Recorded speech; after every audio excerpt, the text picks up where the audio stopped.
Shortly after midnight, on the 21st of November 1944, the USS Sea Lion was patrolling on the surface off the coast of Taiwan when she picked up a radar contact. Radar picked up an object which we thought was land because it was at a great distance, about 40,000 yards, until the radar operator said if it's land, it's moving.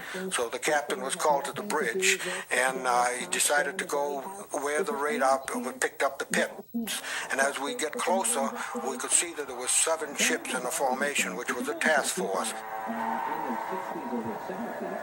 2 of the ships were very, very large. Now, we could not see the ship. This was radar that was telling us what was there. They were going straight on no zigzagging. Stand by. Fire 1!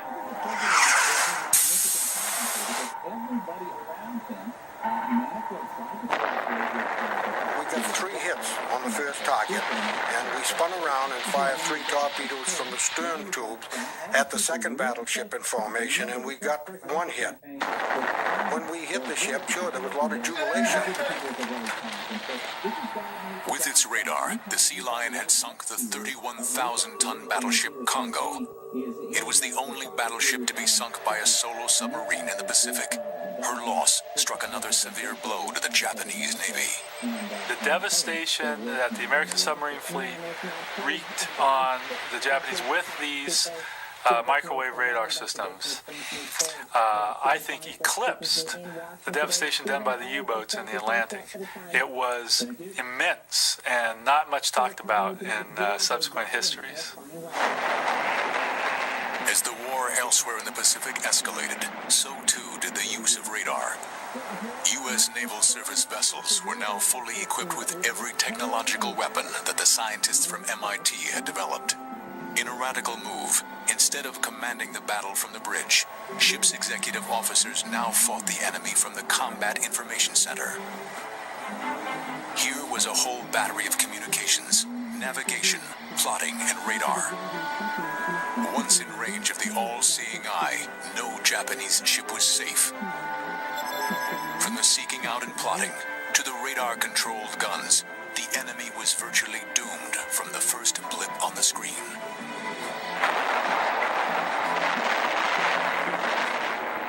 Fleet carriers bristled with radar.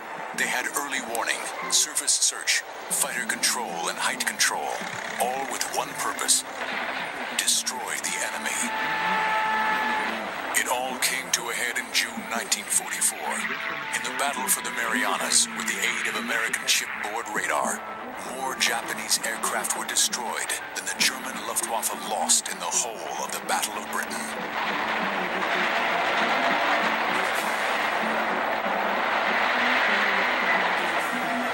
One Japanese admiral identified the single greatest U.S. strength as its ability to control its fighters by radar. The gateway to Japan was opening, but before America could hurl its might at the Japanese mainland, the islands of the Pacific had to be taken. These islands were essential as landing strips for the U.S. bombers. What was to follow would be one of the bloodiest campaigns in the entire war.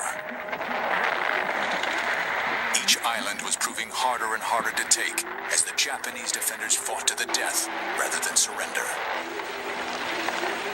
In early 1945, after a 36-day assault on Iwo Jima, the U.S. counted over 19,000 injured and 6,800 dead.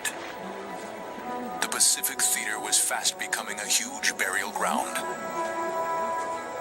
In the U.S. plan for the invasion of mainland Japan, the official estimate was that over 500,000 American lives would be lost. Too high a price to pay. Take care. Radar would come to the aid of the Americans. I don't like none of that Army stuff.